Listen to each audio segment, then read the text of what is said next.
एकनाथ शिंदेंनी तुम्हाला विसर्जित करून तुमच्या सगळ्यांची वाट लावली असा टोला जालन्याचे शिवसेनेचे आमदार अर्जुन खोतकर यांनी संजय राऊतांना लगावला। एकनाथ शिंदे दिल्ली भेटीत पक्ष विसर्जित करण्यासाठी गेले असल्याचं संजय राऊत यांनी म्हटलं होतं आणि त्यावर प्रतिक्रिया देताना संजय राऊतांना एकनाथ शिंदे कळलेलेच नाहीत, कारण एकनाथ शिंदेंमुळे संजय राऊत खासदार झालेत, त्यामुळे त्यांनी वायफळ बडबड बंद करावी। एकनाथ शिंदेंनीच तुम्हा सगळ्यांना विसर्जित करून तुमची सगळ्यांची वाट लावली असं खोतकर यांनी संजय राऊतांना म्हटलंय। मुळामध्ये संजय राऊतला एकनाथ शिंदे कळलेलेच नाहीत। संजय राऊतला कोणी विसर्जित केलं?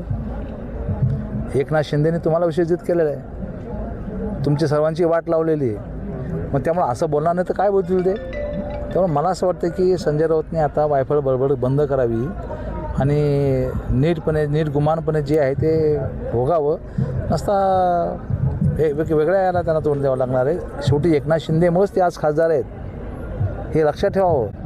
निकमांची राज्यसभेवर निवड करण्यात आली आहे। राष्ट्रपती नामनिर्देशित खासदार म्हणून त्यांची राज्यसभेवर नियुक्ती करण्यात आली आहे। लोकसभेत भाजपच्या तिकिटावर निकमांनी उत्तर मध्य मुंबई मतदारसंघातून निवडणूक लढली होती, मात्र या निवडणुकीत त्यांना पराभव पत्करावा लागला।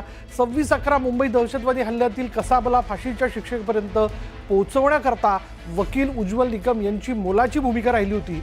उज्ज्वल निकम यांनी सरकारी वकील म्हणून काम पाहिलं होतं। कायदेशीर कारकीर्द आणि त्याचबरोबर निकम यांनी अनेक गुन्हेगारी प्रकरणांमध्ये महाराष्ट्र सरकारचं प्रतिनिधित्व केलं। संविधानाच्या कलम 80 अंतर्गत भारताच्या राष्ट्रपतींनी नामांकन जाहीर केले। 250 व्होल्टचा करंट बसला। खरं म्हणजे काल पंतप्रधानांचा फोन आला त्याच वेळेला बसला होता, परंतु त्या फोन परिपूर्ण त्वरित होईल आणि आज त्याची प्रचिती येईल असं वाटलं नव्हतं। मला वाटलं विचार मंथन होईल, पंतप्रधान बोलले म्हणजे काहीतरी ते कमिटी पुढे ठेवतील, काय होईल। पण ज्यावेळेला पंतप्रधान मराठीतून त्यांनी सांगितलं की आपण राष्ट्रपती महोदय ही जबाबदारी तुमच्या सोपू इच्छितात, तुम्ही स्वीकाराल का? माझ्या अंगावरती शहारे आले। तर राष्ट्रपती इच्छितात, पंतप्रधानांनी नम्रतेने सांगावं, हे मला थोडं विस्मयकारक होतं आणि मी म्हटलं हो।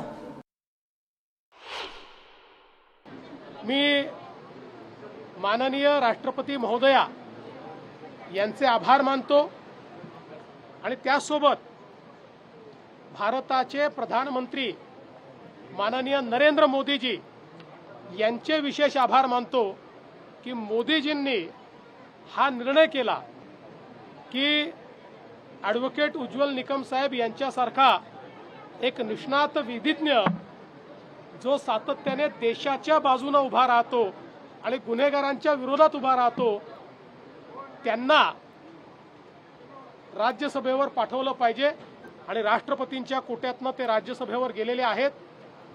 मी श्री उज्ज्वल निकम साहेब यांचं मनापासून अभिनंदन करतो।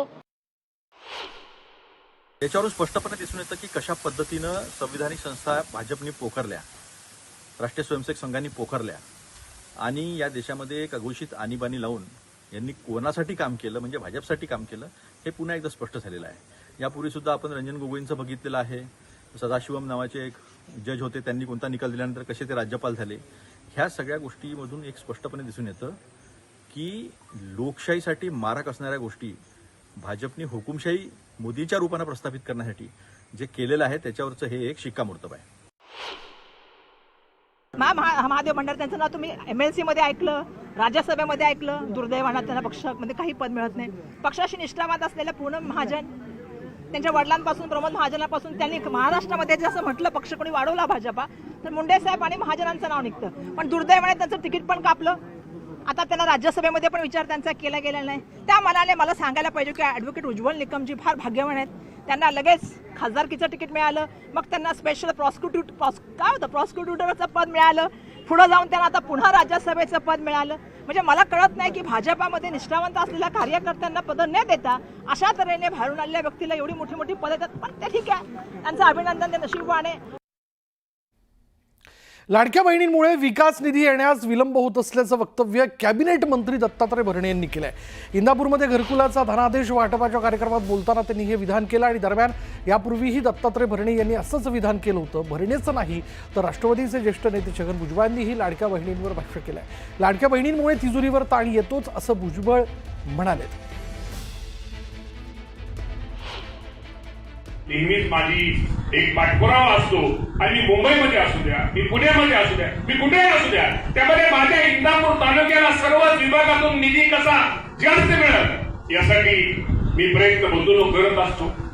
आज तुम्हाला मी सांगतो, ठीक आहे, आज लाडकी बहिणीमुळं थोडी योजना असल्यामुळं काही गोष्टीमध्ये थोडं निधीमध्ये थोडं यायला उशीर होतोय, उशीर झाला होता, परंतु आज सगळं हळूहळू गाडी पूर्ववत यायला लागलेली.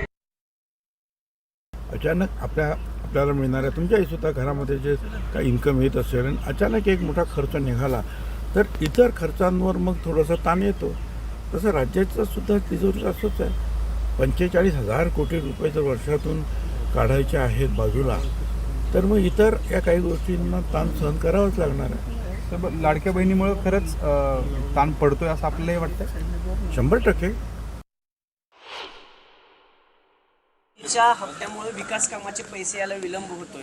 मी विचारतो त्याला कुठली बातमी कळाली.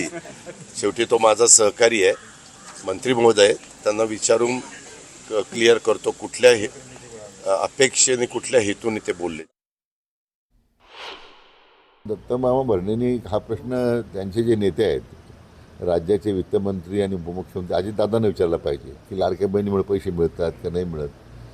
जाहीरपणे बोलण्यापेक्षा तुमच्याच ज्या पक्षाचं तुम्ही काम करताय, ज्यांच्याकडे वित्त खातं आहे त्यांना हा प्रश्न विचारा ना.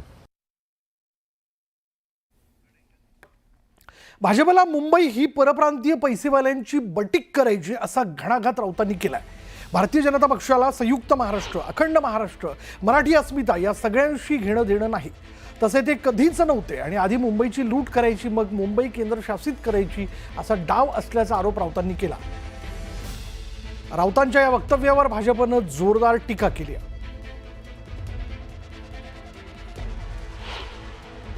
सत्ताधारी मूर्ख लोक आहेत. सत्ताधाऱ्यांचं डोकं ठिकाणावर आहे का? मुंबईचं दिल्लीच्या वाटेवरचं पायपुसणं केलं या लोकांनी. मुंबादेवीचं आम्हाला सांगू नका हो. ही मुंबई मराठी माणसाची, महाराष्ट्राची राजधानी आहे आणि काही धनिक शेठ गुजरातचे आणि राज्यकर्ते मुंबईला त्यांची बटीक बनवू इच्छितात, म्हणजे तोच अर्थ आहे. काय कमी केलं मुंबईनं तुम्हाला? सर्व काही दिलं, नाव, प्रसिद्धी, पैसा. आज तुम्ही मानसिक दृष्ट्या उद्ध्वस्त झालाय म्हणून तिला तुम्ही म्हणाल. हा केवळ मुंबादेवीचा नाही तर मुंबई शहराचा, मराठी माणसाचा, इथे राहणाऱ्या प्रत्येकाचा हा अवमान आहे. म्हणून उबाटाच्या नेत्याने मुंबादेवीची तर माफी मागितलीच पाहिजे, पण मुंबादेवीची माफी मागत असताना समस्त मराठी माणसाची आणि मुंबई शहराची माफी मागावी लागेल.